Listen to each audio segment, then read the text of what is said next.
Hi friends, ఈ వీడియోలో 10th class Nelson Mandela long walk to freedom ఈ lesson గురించి ఎక్స్ప్లెయిన్ చేస్తాను. అయితే గ్రామర్ మొత్తం ఫుల్ మార్క్స్ వచ్చేలాగా అండ్ దీంతోపాటు మీకు వొకాబులరీ కూడా కవర్ అవుతుంది. వొకాబులరీ ఉంటేనే మీకు ఈజీగా ప్యాసేజెస్ చేయొచ్చు. మీరు ఆల్రెడీ చూసారు ప్రతి లెసన్లోని మనకి 10th క్లాస్ వెయిటేజ్లో పబ్లిక్ మోడల్ పేపర్లో అయితే 2 పారాగ్రాఫ్స్ ఇస్తున్నాడు. వాటికి ఆన్సర్ చేయాలి. ఒక పోయం నుంచి ఒకటి, తర్వాత మనకి లెసన్ నుంచి ఒకటి.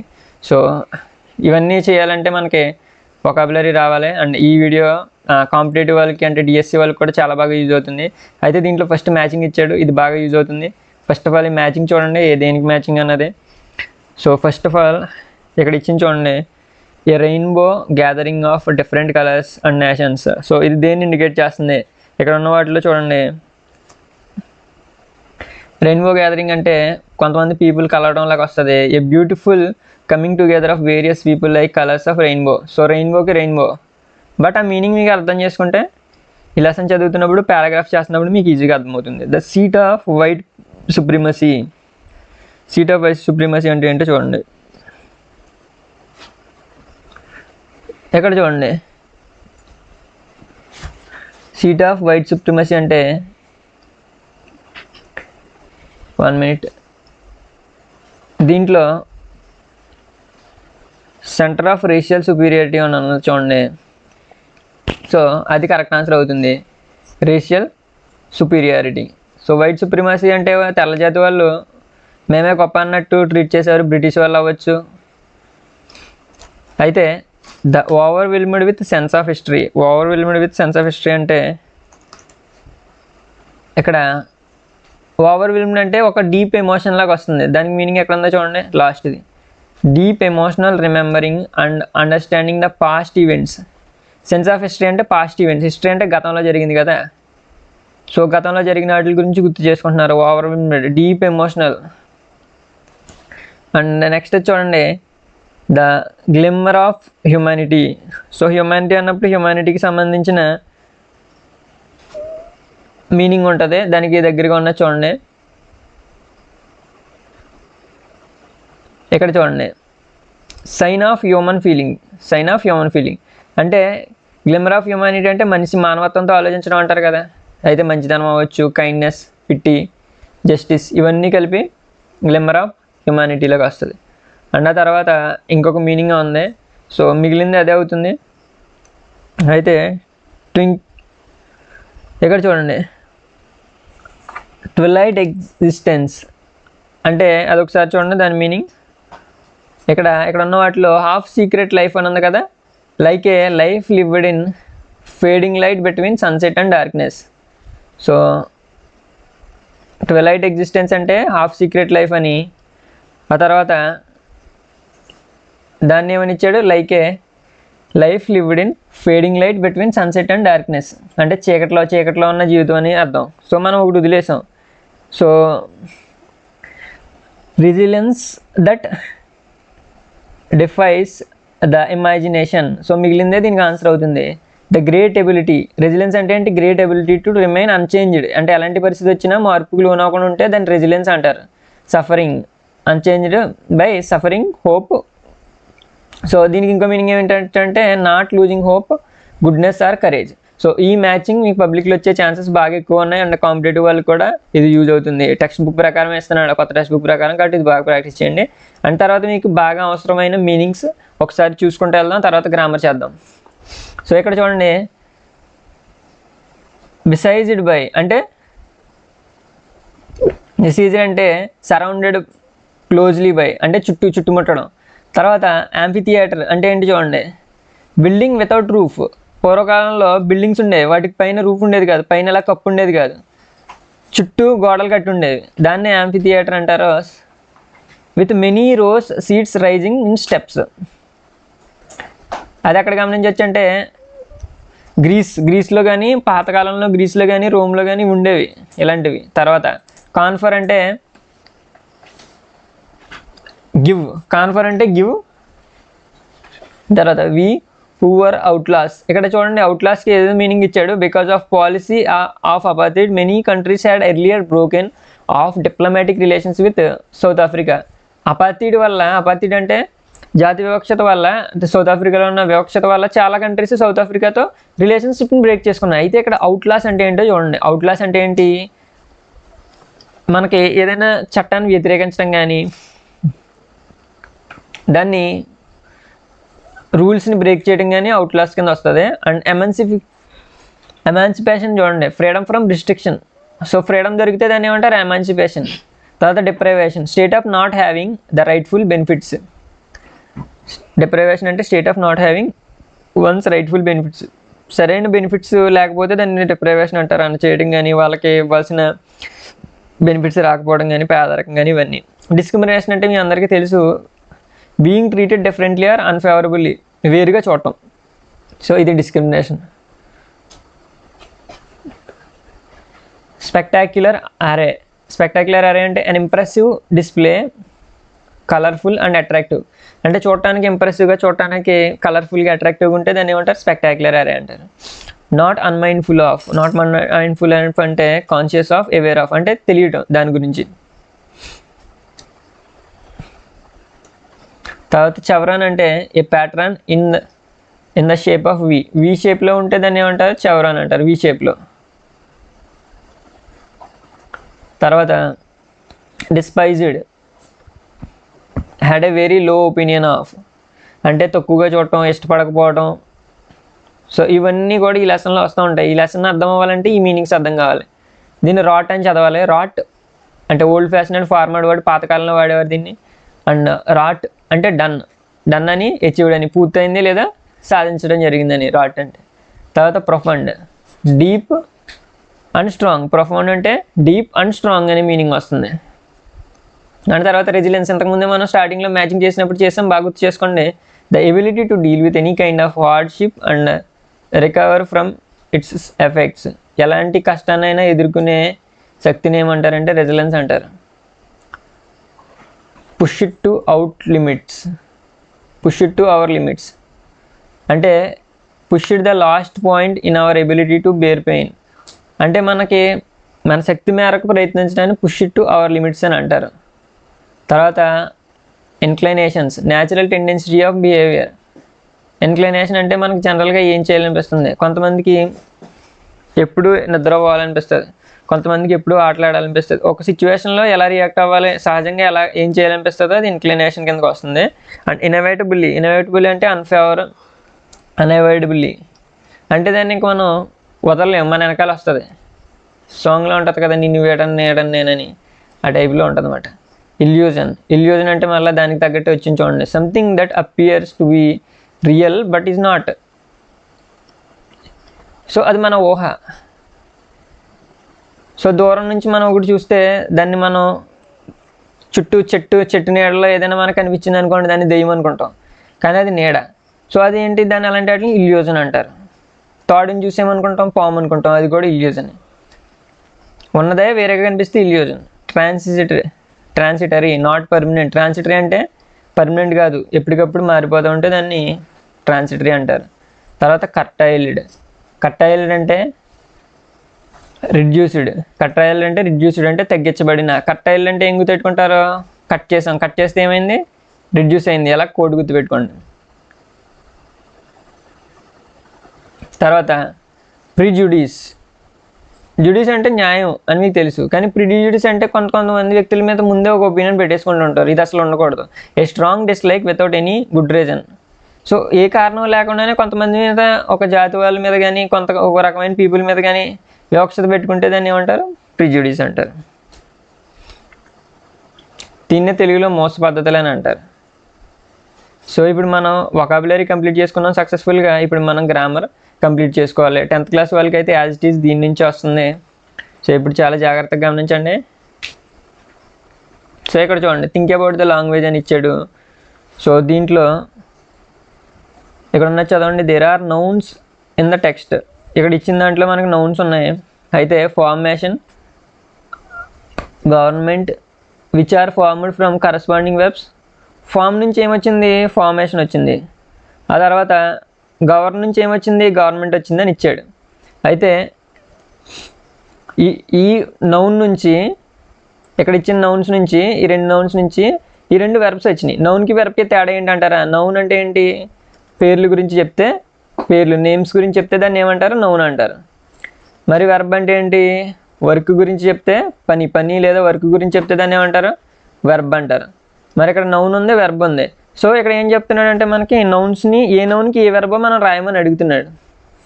సో మనం దాన్ని రాయాలి. There may be change in the spelling of the some verb. Noun pairs ఇలా రాసేటప్పుడు స్పెల్లింగ్లో చేంజ్ అవుతుందని. Such as rebel. రెబల్ అనే దానికి ఏమొచ్చింది? రెబలియన్ అని వచ్చింది. కన్స్టిట్యూట్కి ఏమొచ్చింది? కన్స్టిట్యూషన్ వచ్చింది. స్పెల్లింగ్ మారిందా? ఖచ్చితంగా స్పెల్లింగ్ మారింది. గమనించారా? అయితే ఇక్కడ నౌన్ ఏంటి, వెర్బ్ ఏంటి మనం చాలా జాగ్రత్తగా గమనిద్దాం. అయితే make list of such pairs nouns in the text.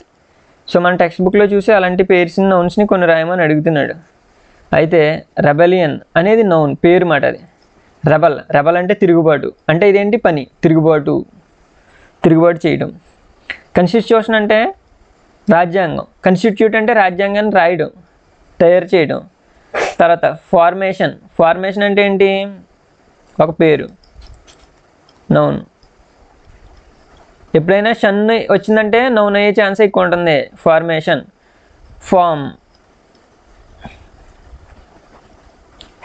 Form అంటే అది వెర్బ్ అవుతుంది. ఆ తర్వాత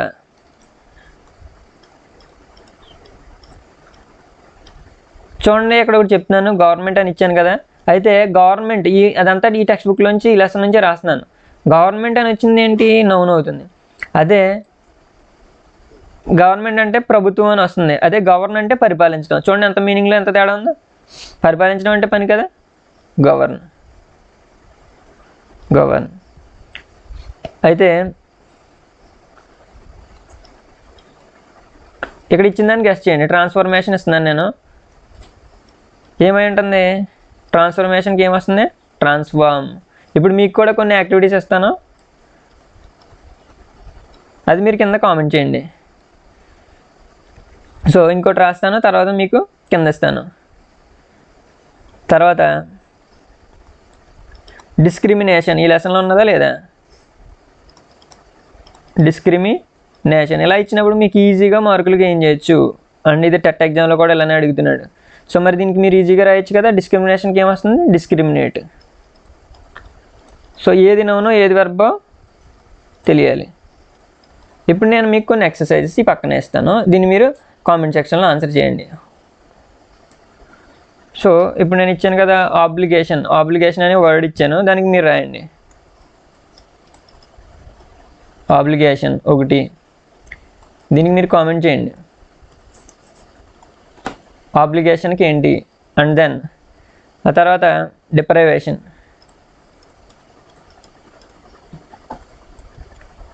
ఇవి కూడా టెక్స్ట్ బుక్లో ఉన్నాయి.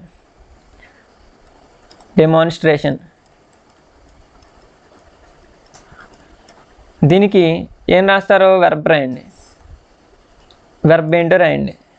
ఇప్పుడు ఇచ్చిన దానికి నౌన్ ఏంటో రాయండి. సో ఇలా రాస్తే మీకు అర్థమవుతుంది దేనికి ఏదనేది. సో అప్రెస్ అని ఇస్తున్నాను నేను, దానికి నౌన్ ఏంటో రాయండి. రెండు రకాలుగా కూడా రావాలి.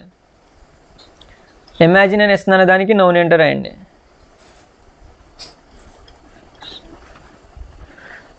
సో ఈ కామెంట్ సెక్షన్లో కామెంట్ చేయండి. ఒకవేళ ఏమైనా రాంగ్ ఉంటే నేను వచ్చి కరెక్షన్ చేస్తాను. అండ్ దెన్ ఇప్పుడు చూడండి, read the paragraph below, fill in the blanks with the noun forms, the verbs in the bracket. Noun ఫామ్స్తో ఇక్కడ ఇచ్చిన దాన్ని మనం ఫిల్ చేయాలి. నౌన్ ఫామ్స్తో ఫిల్ చేయాలి, మీకు బాగా అర్థమై ఉంటుంది, ఇప్పుడే మనం చేసి వచ్చాం. So Martin Luther Kings contribute అని వచ్చింది. నౌన్ ఫామ్ ఏంటి? దానికి కంట్రిబ్యూట్ అంటే ఏంటది? వెర్బ్. ఇప్పుడే చేసాను చూడండి, మీరు మంచి ఫామ్లో ఉంటారు, ఇప్పుడు ఈజీగా చేసేస్తారు. కంట్రిబ్యూట్కి ఏమొస్తుంది? కంట్రిబ్యూషన్ వస్తుంది. ఎందుకంటే నౌన్ అంటే ఏమని చెప్పాను? TION, షన్ వచ్చేలాగా SION వచ్చే ఛాన్సెస్ ఎక్కువ ఉంటాయి. కంట్రిబ్యూషన్. సో ఇది బాగా చేశారు. తర్వాత నెక్స్ట్ది అసిస్ట్ వచ్చినప్పుడు ఇక్కడ కొంచెం స్టార్ పడుతున్నాను దీనికి. ఇవన్నీ వెర్బ్సే. అయితే అసిస్ట్కి ఏమొస్తుంది? అసిస్ట్కి ఏమొస్తుంది? అసిస్టెన్స్. తర్వాత సబ్జుగేట్, దీనికి కూడా ప్రతిదానికి షన్ వస్తుందేమో ట్రై చేయండి. ఒకవేళ మీకు పదం కొత్తగా అనిపించిందంటే. సబ్జుగేషన్. ఇక్కడ చూడండి, లాస్ట్లో సబ్జుగేషన్లో లాస్ట్ పదం మిస్ అయింది. ఇక్కడ అది ఎలా మిస్ అవుతుంది అనేది మీరు గమనించుకుంటూ ఉండాలి. కంట్రిబ్యూట్లో ఈ మిస్ అయింది, కంట్రిబ్యూషన్ కింద మారింది. అది రాసేటప్పుడు ఈ పెట్టి రాయకూడదు. అలాంటివి గుర్తుపెట్టుకోండి కొత్త వాళ్ళు. అండ్ ఆ తర్వాత ఇక్కడ హ్యూమిలేట్ అని వచ్చింది. మీరు ఇప్పటికే అర్థమై ఉంటుంది, చాలాసార్లు విని ఉంటారు ఈ లెసన్లో. ఎప్పుడైనా కానీ మీరు ఒకటి బాగా గుర్తుపెట్టుకోండి, లెసన్ మొత్తం కనీసం యూట్యూబ్లో ఏదైనా ఛానల్లో ఫుల్గా లెసన్ చెప్తే ఆ లెసన్ మొత్తం ఏనండి మనం కూడా చేస్తాం. ఈ లోపల టైం వేస్ట్ అవ్వకుండా ఉండాలంటే ఏదైనా మంచి ఛానల్లో లెసన్ మొత్తం నేర్చుకోండి. నేర్చుకున్న తర్వాత దాని వర్డ్స్ వొకాబులరీ అంతా ఒక చోట రాసుకుంటూ ఉండండి. హ్యూమిలేట్కి ఏమో హ్యూమిలేషన్ అని వచ్చింది. లెసన్ అంటే ఆటోమేటిక్గా మీకు తెలియకుండానే చాలా పదాలు డెవలప్ అవుతూ ఉంటాయి. అండ్ బీటింగ్స్, ఇక్కడ చూడండి ఇంప్రెషన్ వచ్చింది, ఇంప్రిజన్. సో ఇంప్రిజన్కి ఏంటి, ఇది బాగా గుర్తుపెట్టుకోవాలి. నేను స్టార్ పెట్టినవి బాగా ఇంపార్టెంట్. మీకు ఫిజిక్స్లో బయాలజీలో ఎలా పెట్టాను ఇప్పుడు కూడా అలాగే పెడుతున్నాను. ఇంప్రిజన్కి ఏమొస్తుంది, ఎప్పుడైనా స్టార్ పెట్టినవి బాగా మీ బుక్లో కూడా పెట్టుకోండి. ఇంప్రిజన్మెంట్ వస్తుంది. ఎలాంటివి షన్ వచ్చేవన్నీ కామన్, రాని వాటిని గుర్తెట్టుకుంటే సరిపోతుంది. ఇక్కడ చూడండి రెసిస్టెన్స్ ఉంది కదా, రెసిస్ట్కి ఏమొస్తుంది, రెసిస్టెన్స్.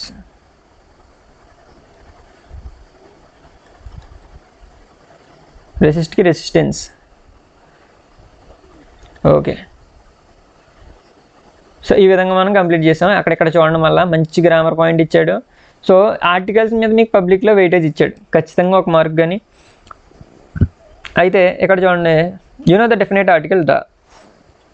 సో మీకు డెఫినెట్ ఆర్టికల్ అంటే తెలుసు. డెఫినెట్ ఆర్టికల్ ఏదైనా స్పెసిఫిక్ పేరు వస్తే ప్రాపర్ వచ్చినప్పుడు డెఫినెట్ ఆర్టికల్ దా యూజ్ చేస్తాం. అయితే then normally used before the proper nouns. అవును, ప్రాపర్ నౌన్స్ ముందు వాడతాం. ప్రాపర్ నౌన్ ఏంటి, కామన్ నౌన్ ఏంటి అని డౌట్ వస్తుంది. ప్రాపర్ నౌన్ ఏంటి, కామన్ ఏంటి, ఇది బాగా గుర్తుండాలి. ప్రాపర్ అంటే ఏదైనా ఒక పేరు, సపోజ్ నా పేరు కృష్ణ అని చెప్పామనుకో ప్రాపర్ నౌన్. కామన్ నౌన్ అంటే నేను దేనికి చెందినోడిని. ఫర్ సపోజ్ బాయ్ అని వచ్చిందంటే మొత్తం బాయ్స్ అందరూ వస్తారు. అలాగే మెన్ అని చెప్పానంటే మెన్ అంతా వస్తారు. అలాగే ఏదైనా ఒక పర్టికులర్ పేరు చెప్తే ప్రాపర్ నౌన్, మొత్తం అందరికీ సంబంధించి చెప్తే బాయ్ కానీ గర్ల్ కానీ మెన్ కానీ కౌ కానీ యానిమల్ కానీ ఇవన్నీ కూడా అందరికీ వస్తే దాన్ని ఏమో కామన్ నౌన్ అంటారు. కామన్గా ఉండేది కామన్ నౌన్, ప్రాపర్గా ఒకటే ఉంటే ప్రాపర్ నౌన్. ఓకే, అయితే ఇది మీకు ప్రాపర్ కామన్ అర్థమైంది కదా. నెక్స్ట్కి వెళ్దాం. Nor do proper nouns usually occur in plural. Proper nouns ఎక్కువ ప్లూరల్లో ఉంటాయి అని చెప్తున్నాడు. We do not say Nelson Mandela or Nelson Mandelas, but now look at these sentences. Proper noun అనేది ప్లూరల్లోనే ఉంటుందని చెప్తున్నాడు. ఇప్పుడు దానికి సంబంధించిన ఎగ్జాంపుల్స్ చూద్దాం. ఇక్కడ ఒక ఎగ్జాంపుల్ ఇచ్చాడు, బాగా గమనించండి. కింద చూడండి. The decades of oppression and brutality produced the, అంటే ఏళ్ల తరబడి చేసిన ఈ క్రూరత్వానికి ఫలితంగా మనకి ఏం లభించింది, ఏమొచ్చింది, produced Oliver Tambos and Walter Sisulus of our time. అంటే ఈ క్రూరత్వం ఉన్న ప్రతి చోట అల్లూరి సీతారామరాజు సాంగ్లో అంటూ ఉంటారు అన్నమాట. ప్రతిసారి ఒక అల్లూరి సీతారామరాజు చనిపోతే 100 మంది పుడతానే ఉంటారని అంటాడు. అలాగే ఈ క్రూరత్వం పెరిగి కొద్దీ కూడా ఎవరెవరు పుడతారో ఇలాంటి వాళ్ళు, ఆలివర్ టాంబోస్ వాల్టర్ సిసులస్ లాంటి వాళ్ళు పుడతారని చెప్పాడు. అయితే ఇక్కడ చాలా జాగ్రత్తగా గమనించాల్సింది ఏంటంటే ఈ సప్రెషన్ వల్ల ఎవరు పుడుతున్నారు, వీళ్ళు పుడుతున్నారు. అంటే వాళ్ళు చనిపోయిన వాళ్ళు మళ్ళీ పుడతారా, పుట్టరు. ప్రొడ్యూస్ ఇలాంటి వాళ్ళని తయారు చేస్తుంది. అంటే ఇదేంటి, ప్లూరల్. సో ఇలాంటి వాళ్ళని తయారు చేస్తుందని చెప్తుంది. సెంటెన్స్ గుర్తుంది కదా మీకు. అయితే ఇక్కడ చూడండి, use it this way with and or in plural. ఇక్కడ ప్లూరల్ అన్నాడు కానీ ఎస్ ఏమన్నా ఉందా. Proper nouns carry special meaning. For example, what do you think names above mean. పైన ఉన్నట్లు మీనింగ్ ఏంటో నాకు ఒకసారి చెప్పండి. ఇప్పుడు నేనైతే చెప్పాను, మీకు గుర్తుందో లేదో ఒకసారి మీనింగ్ ఒకసారి చూడండి, కన్ఫ్యూజ్ అవ్వకూడదు ఇక్కడ. అయితే పైన ఇచ్చింది ఎగ్జాంపుల్ ఆలివర్ టాంబు గురించి వాల్టర్ సిసు గురించి ఇచ్చాడా, వాళ్ళ గురించి చెప్తుందా, వాళ్ళిద్దరు ఉన్నారని చెప్పాడా, లేదు. పైన ఉన్న సెంటెన్స్ ఏం చెప్పింది, ఎప్పుడైనా ఒక అణచివేత పెరిగిందంటే ఏ సమాజంలో అయినా, అది ఇప్పుడున్న సమాజంలో అయినా కానీ ఇలాంటి గొప్ప గొప్ప వాళ్ళందరూ, అంటే సీతారామరాజులు పుడతారని అన్నాడు కదా, జనరల్గా నీకు తెలిసే ఉంటుంది అల్లూరి సీతారామరాజు, ఇప్పుడు డిస్టిక్ పేరు కూడా పెట్టారు కదా. అయితే అలాగే ఆలివర్ టాంబు ఈ లెసన్కి సంబంధించి వాల్టర్ సిసులస్లో పుడతారు అంటే వీళ్ళందరినీ ప్లూరల్లో పెట్టాడు. సో ఇది దాని మీనింగ్. సో ఇది తెలుసుకోవడం వల్ల ఉపయోగం ఏంటంటే మీకు ఇలాంటి క్వశ్చన్స్ గ్రామర్లో వచ్చే ఛాన్స్ ఎక్కువ ఉంటుంది. సో ఇక్కడ చూడండి దాన్ని బట్టి. So here some examples of the used in proper names. ఇంకా కొన్ని ఎగ్జాంపుల్స్ ఇచ్చాడు. Try to say what is these sentences mean, దాని మీనింగ్ ఏంటో చెప్పడానికి ప్రయత్నించమని అంటున్నాడు. అయితే ఇక్కడ ఉన్న సెంటెన్సెస్ గమనించండి, దానికి సంబంధించిన మీకు మీనింగ్ ఏంటో చెప్పండి. సో ఫస్ట్ ఇక్కడ ఉన్న మీనింగ్ ఏంటంటే Mr Singh invites Amitabh Bachchans and Shahrukh Khans. ఇక్కడ చూడండి ప్లోరల్ ఇచ్చాడు.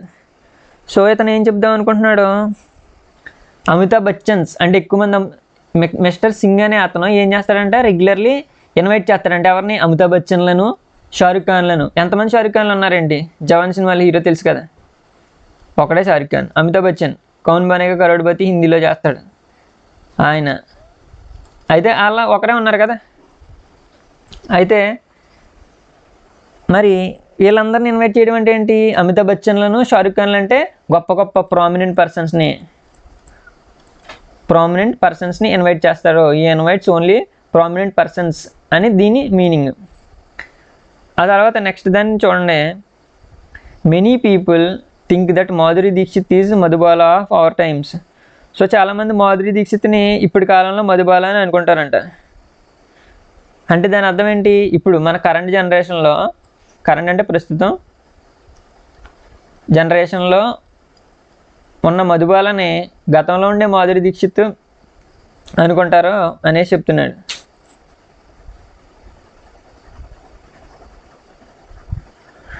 అది మాధురి దీక్షిత్ని మధుబాలతో కంపేర్ చేశాడు. మాధురి దీక్షిత్ మధుబాలతో పోల్చాడని మీకు అర్థమవుతుంది. ఇక్కడ history is not only the story of Alexander అని లేదు, అలెగ్జాండర్స్ అండ్ నెపోలియన్స్. బాగా గమనించండి, ప్రతిసారి ఆ సెంటెన్స్ని బట్టి మీకు మీనింగ్ అర్థం చేసుకోవడం ఇంగ్లీష్ టెక్స్ట్ బుక్ చదివితే వస్తుంది. సో హిస్టరీ అంటే కూడా కేజీఎఫ్లో ఉంటుంది కదా, history tells powerful people born from powerful places అని వస్తుంది కేజీఎఫ్ 1లో. సెకండ్ అదేవిధంగా ఇక్కడ ఏంటంటే హిస్టరీ అంటే అలెగ్జాండర్ల గురించి, నెపోలియన్ల గురించే కాదు. ఇక్కడ అడిగింది ఏంటి, history ordinary people as well, అంటే కొన్ని సాధారణమైన పీపుల్ గురించి కూడా హిస్టరీ చెప్తుంది అనేది చెప్తున్నాడు. సో ఇక్కడ అలెగ్జాండర్స్, మనకి ఇదంతా అనవసరం, బట్ అలెగ్జాండర్స్ అని ఎస్ అని పెట్టాడు, నెపోలియన్స్ అని ఎస్ అని పెట్టాడు. అంటే హిస్టరీ అంటే అలెగ్జాండర్లో నెపోలియన్లే కాదు, అంటే గొప్ప గొప్ప వాళ్ళే కాదు, సాధారణమైన ప్రజలు కూడా. కొంతమంది సాధారణమైన ప్రజలు ఉంటారు, వాళ్ళ పేరు చరిత్రలో ఉండదు కానీ ఎంతో గొప్ప పనులు చేసిన వాళ్ళు ఉంటారు, దాని మీద కూడా సినిమాలు వచ్చినాయి. ఫర్ ఎగ్జాంపుల్ రాజీ అని ఒక సినిమా ఉంటుంది. సో ఇప్పుడు కింద ఇడియోమేటిక్ ఎక్స్ప్రెషన్స్. సో ఇవి చాలా important, competitive as well as మీకు 10th క్లాస్ వాళ్ళకి చాలా ఇంపార్టెంట్. సో ఈ ఇడియమ్స్ ఖచ్చితంగా వచ్చి తీరాలి. సో ఎక్కడొచ్చినా వదలకండి, మంచి మార్క్స్ గెయిన్ చేసే స్కోప్ ఉంటుంది. ఇప్పుడు చూడండి, ఫస్ట్ ఇడియం ఏంటి, it was not unmindful of the fact. It was not unmindful of the fact అని అన్నాడు. అయితే దాని మీనింగ్ ఏంటి, అన్మైండ్ఫుల్, నాట్ అన్మైండ్ఫుల్ అంటే ఇప్పుడు had not forgotten, was aware of the fact. దీని meaning was aware of the fact. Unmindful అంటే ఇంక మర్చిపోకుండా ఉండలేము, was aware of the fact. తర్వాత when my comrades and I were pushed to our limits. When my comrades and I were pushed to limits. ఇక్కడ చూడండి, pushed to our limits already మనం దీని మీనింగ్స్లో మనం ఆల్రెడీ నేర్చుకున్నాం. So pushed to our limits అంటే ఏంటో చూడండి. నెక్స్ట్ దాని మీనింగ్, సో ఫస్ట్ చూసారు కదా, felt that we could not endure the suffering any longer. Push to our limits అంటే ఏంటి, ఇంకా అంతకుమించి ఎక్కువ పెయిన్ భరించలేము, భరించాల్సినంత భరించాం, అంతకుమించి ఎక్కువ భరించలేము అన్న స్టేజ్కి వచ్చింది. దాని మీనింగ్ ఇడియం ఇది. ఫస్ట్ది అన్మైండ్ఫుల్ అంటే నాట్ ఫర్గటెన్. సో తర్వాత reassure me and keep me going. So next చూడండి, reassure me and keep me going. ఈ కీప్ మీ గోయింగ్ అంటే కీప్ గోయింగ్ అంటారు కదా, అంటే help me to continue to live in hope in this very difficult situation. Keep me going అంటే continue అయ్యేలా చేయండి. And reassure మీ అంటే ఇలాంటి కష్టకాలంలో నన్ను కొనసాగించేలా చేయమన్నట్టు ఈ మీనింగ్. తర్వాత the basic and honourable freedoms of earning my keep. ఇక్కడ చూడండి, దీని మీనింగ్ కూడా ఏంటో చూడండి. దాని అర్థం ఏంటంటే earning money to live on, బతకడానికే మనీ సంపాదించడం. The basic and honourable freedoms of earning my keep. Earning my keep అంటే ఏంటి, earning enough money to live on. So ఈ విధంగా ఇడియమ్స్ నేర్చుకోండి. ఖచ్చితంగా యూజ్ అవుతాయి. సో ఇడియమ్స్ తర్వాత నెక్స్ట్ ఇక్కడ ఇచ్చింది చూడండి, use the following phrases to complete the sentence giving below. So ఇక్కడ ఇచ్చిన సెంటెన్స్లో దానికి సూటబుల్ అయ్యే ఫ్రేజెస్ని మనం ఫిల్ చేయాలి. సో ఆ సూటబుల్ అయ్యే ఫ్రేజెస్ ఏంటో చూద్దాం. It requires such depths of operation.